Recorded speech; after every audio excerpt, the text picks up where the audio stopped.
Pessoal, aproveitando aqui a viagem de volta, o trânsito que eu tô pegando, queria falar um pouquinho do que eu tava pensando agora há pouco. é, E eu queria discutir com vocês. Porque eu tô gravando esse vídeo e eu vou expor algumas ideias que eu tenho pensado e queria ver se eu consigo algumas pessoas para conversar sobre isso. Que é o seguinte, a antropologia bíblica e os sistemas de governo humano. Eu acho isso um tema muito importante, porque a gente vai observando os posicionamentos das pessoas em relação a questões de como que deve ser o governo, qual a melhor forma, e tem alguns princípios bíblicos muito fortes e claros que eles são ignorados nessa discussão. Mas antes de falar dessa antropologia, desse homem que a Bíblia apresenta, eu queria falar do ideal, né? Porque todo mundo fala de utopia, etc. Eu vou falar do ideal da Bíblia que já existiu e existirá novamente, que é o Éden e a consumação da história. No Éden, o homem, a humanidade, vivia debaixo do amor de Deus, e eu poderia chamar esse sistema como uma ditadura do amor. Por que ditadura? O termo é provocativo, mas é para dizer que quando o amor dita as regras dos relacionamentos, né, até hierárquicos, como existia de Deus acima de todas as coisas e o homem abaixo, quando o amor dita as regras, existe harmonia. E não só existia harmonia, mas não existia dor, não existia morte, não existia sofrimento, não existia nenhuma dessas experiências humanas, né, pós-queda. Esse é o ideal, né? A teocracia, essa ditadura de Deus baseada no amor. E isso vai acontecer na consumação da história, onde Deus vai intervir trazendo duas coisas: redenção e julgamento. Redenção nos méritos de Cristo, onde Deus volta a conviver em amor com esse homem, podendo estar face a face, como diz, nós o veremos como ele é, como Jesus diz, eu vou preparar lugar para que onde quer que eu esteja, vós estejais também. Então tudo isso são várias citações aí desse desejo de Deus de conviver em amor novamente e plenamente e eternamente com o homem, né? Mas também tem o juízo da consumação da história, onde os pecadores, os seus pecados serão punidos eternamente. E não sou universalista, obviamente. Esse é o ideal. Mas a gente não pode imaginar que esse ideal ele é uma utopia humana que ela pode ser atingida através do sistema de governo humano, né? Existem teses e ideologias falando sobre o homem novo, por exemplo, no socialismo.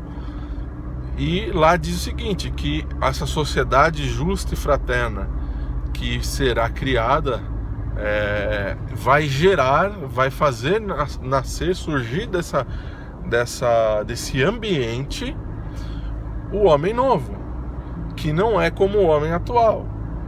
Isso, gente, é antibíblico. Isso daí vai totalmente contra a antropologia bíblica. E nunca a própria humanidade caída, totalmente depravada, né, que é a nossa condição atual, vai gerar nesse ambiente um ser humano, um novo homem. Isso não existe, entendeu? Quando o homem toma para si o poder de chegar neste ideal por suas próprias forças, nós estamos falando de Babel, né? Nós estamos falando de Babel. E eu não estou dizendo aqui que eu sou pessimista e que a gente não deve fazer nada a respeito da melhoria das coisas, muito pelo contrário, né? O amor de Deus que transborda em nós, ele tem um campo de atuação onde cada indivíduo faz a sua parte, tendo impacto sobre a comunidade, ou a gente pode chamar de coletividade. Não existe ação coletiva, existe, porque o que é chamar de ação coletiva, na realidade, é a soma de ações individuais, né?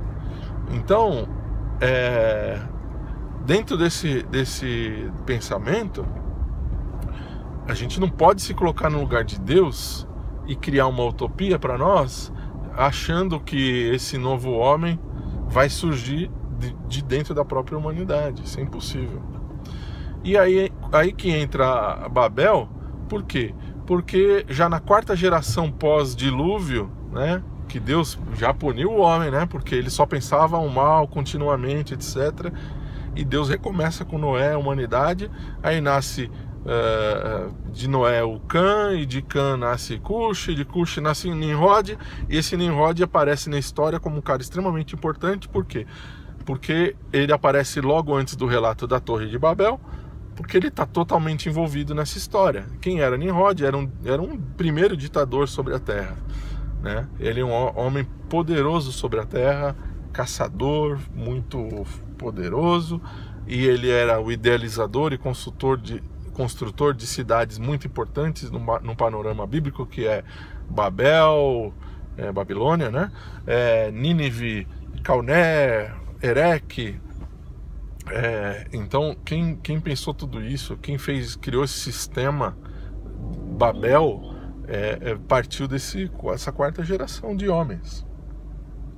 E qual que era o mote aí desse pessoal? Era: vinde, vamos construir uma torre cujo o topo alcance os céus, e vamos fazer o nosso nome famoso. Como toda ditadura, sempre aparece uma boa desculpa, né? Vamos resolver o mundo, vamos fazer tudo bacana, etc. O que deu? Deus vai lá, olha aquela situação toda e fala: olha, vamos descer lá e confundir a linguagem desses caras, porque eles são eles estão em unidade, e estando em unidade em torno dessa ideia toda maluca, não vai ter limite pro alcance do mal deles. Então Deus vai lá e dá qual remédio? Divisão.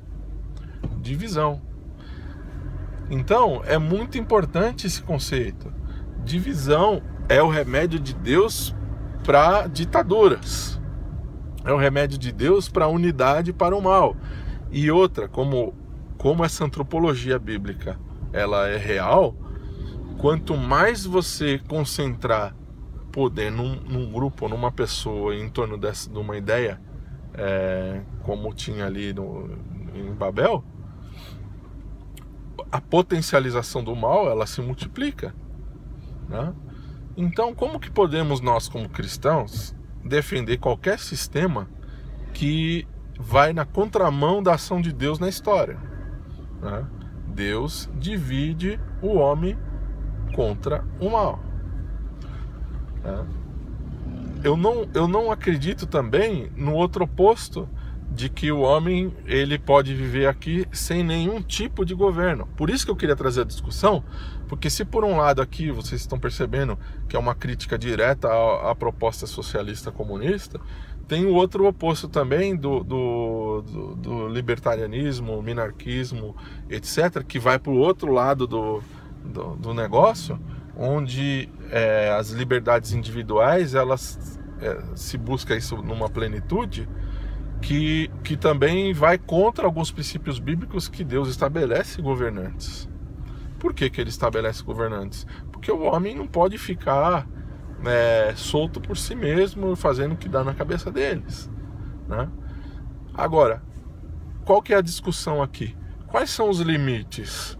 Quais são os princípios que a gente deveria ensinar ou discutir dentro do nosso ambiente cristão para que a gente tenha posições corretas, entendeu? O que nós deveríamos prezar, né? Então eu queria jogar essa discussão sem um desfecho ainda, mas eu estou disposto a falar, e tanto do que eu já li e conheço de socialismo, comunismo, tanto do liberalismo, ideias interessantes de todos os pensadores, mas que, juntando esses pensadores que estão tentando propor sistemas humanos de governo, juntando com o que a Bíblia diz sobre o homem, a gente deveria ter clareza a respeito de alguns princípios, tá? Essa discussão, valeu pessoal, se vocês quiserem bater um papo sobre isso, estou com vontade, tá bom? Abraço, tchau, tchau.